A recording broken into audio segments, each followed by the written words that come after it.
How's it going, guys? My name's Luis, and Namco Bandai just launched their Dragon Ball Fighterz beta for the Nintendo Switch, and I've pretty much been playing it all night.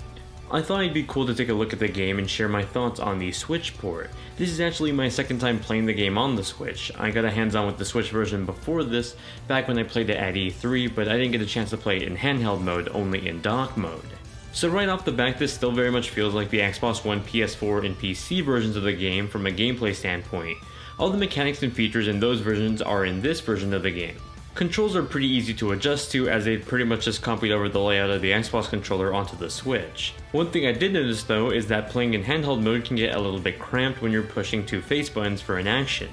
I often found my thumb touching the right analog stick trying to teleport or just rush against an enemy. Luckily, the right analog stick doesn't really do anything by default, so it didn't mess up any of my inputs, but it wasn't entirely comfortable and it was something I had to get used to. Bearing that in mind, the Pro Controller works perfectly like the Xbox gamepad in this case, and was pretty much my go-to option to play in dock or in tabletop mode. Now, the beta actually had some downtime when it initially launched, so it gave me the option to play offline with some CPUs in the meantime. It allowed me to get a nice feeling of how the game ran offline both in handheld and in dock mode, without the interruption of an internet connection being laggy. In that playtime, I noticed that the game ran at a target 60 frames per second, though I did notice some dips in rare occasions. As for the resolution, it does go for 720p in handheld mode and 1080p in dock mode. Well, sort of. You see, the game renders different objects at different resolutions. In dock mode, for example, all the cinematic intro cutscenes are running at 1080p. However, once you get into an actual fight, only some things render in 1080p. UI elements, for example, render in at 1080p, but the actual characters and the map you're playing on render at a lower resolution that can fluctuate accordingly to maintain the 60 frames per second target.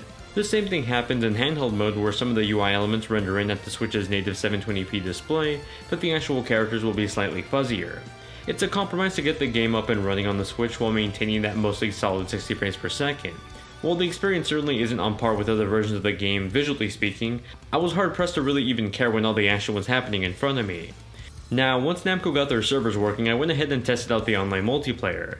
Depending on who I was playing with, it was really hit or miss. Sometimes I get to set up perfectly stable matches with people, only to be followed by someone who had a slow internet connection and would quit mid-match. The quality of the online matches were really just all over the place, and it's certainly something that Namco is going to need to work on a bit before launch.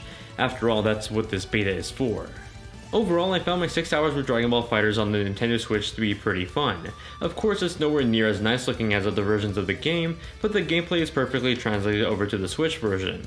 I played about 4 hours on my TV and 2 hours in bed in handheld mode, and both were fun experiences. At least when the servers were working. You'll definitely need to get used to the Joy-Cons if you plan to play in handheld mode, but once you get accustomed to it, I think you're going to be nailing combos left and right as you would in any other platform.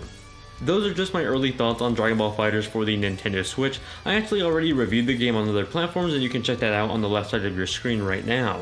If you do want a review of the Switch version though, do let me know in the comments. Until then, thank you all very much for watching. If you're new around here, be sure to subscribe, and I'll see you all in the next one.